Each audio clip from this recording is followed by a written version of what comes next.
whenever I bring up like specific people, I do feel guilty because whenever you mention specific people, they tend to feel attacked because they see it as a negative thing. Mm-hmm. And in this case, it sort of is, but I don't mean it whatsoever. Go for it. But Take him down. At the housewarming party over here, it was like that one American dude who's like well spoken and everything. Yeah. He kept on like he was like I think he mentioned that like that I might have like autism or Asperger's. Oh, did he? Yeah, he was just like, well, the way you like talk and conduct yourself is like funky, so you might have like autism and Asperger's. Mm-hmm. And again, no hate on him. That does make a lot of sense. You know, You told me that as well, just so you know.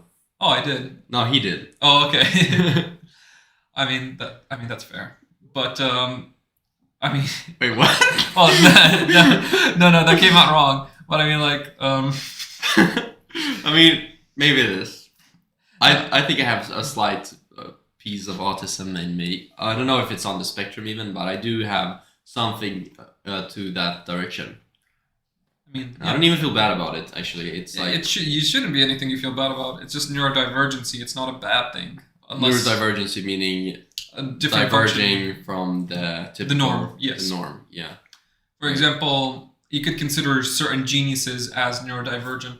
Yeah, I mean, I'm pretty sure Elon Musk has Asperger's, which today is a form of autism. Yeah, and so he'd technically be neurodivergent. So again, it's nothing to be ashamed of whatsoever. It's just that your brain works differently, not that it works worse.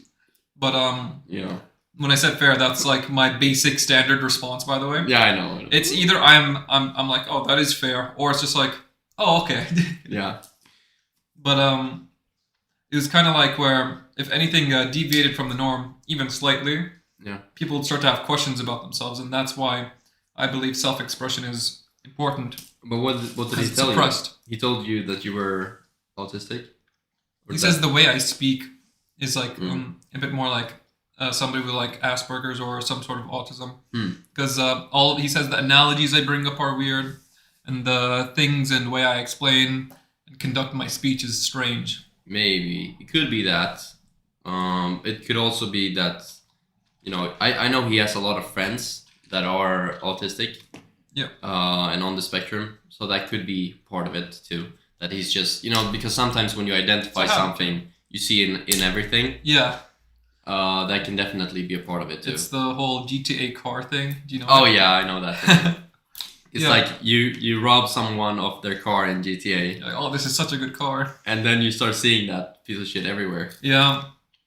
And again, that's why I wanted to say it's nothing negative about the person.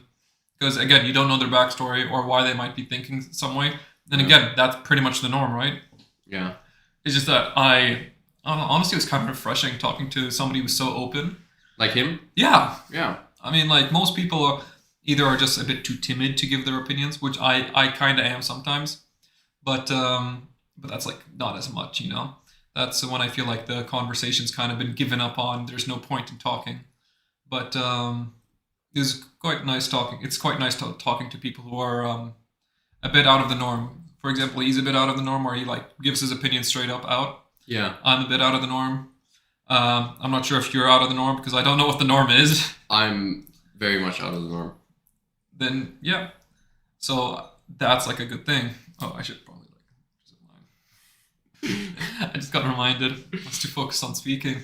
No, but you're good. But yeah, he's a great guy. I'm not gonna say his name because he actually used to be kind of famous, and now he's gone off the grid, and I really admire that. And I actually invited him on the podcast, but he declined just because he wants to keep like anonymous and lone wolf type of thing, which is fine. But he's a great guy. He doesn't live here anymore though. Oh, unfortunately. He moved. Yeah, he moved, but. Do you know when? Like I met him last Tuesday. Actually, we were at a social event, like a meetup event. Yeah. And that was. He told me that this was his last night, and so we had some nuggets after the event, and that was it. And I texted him like, "Hey, thanks for all the great lessons that you've taught me," because he's an extremely smart guy. Yeah. Very high IQ, and it was really nice talking to him. So I'm glad to have met him. Yeah. you know. So glad to have known that I met somebody who's off the grid. You know, that's kind of cool. Yeah. You know, something you'd hear from like a Joe Rogan guy who'd like go on. He's just like, I've been off the grid, but now I'm a whistleblower. You know. Yeah, for real. Hmm.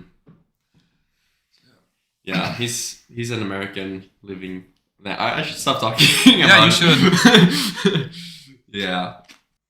I hope you enjoyed that clip of the HH podcast. If you want to see another clip, click here down to your left. And if you want to see the whole unedited episode, click down here to your right. And last but not least, if you want to subscribe, you can do so here in the middle. Thank you.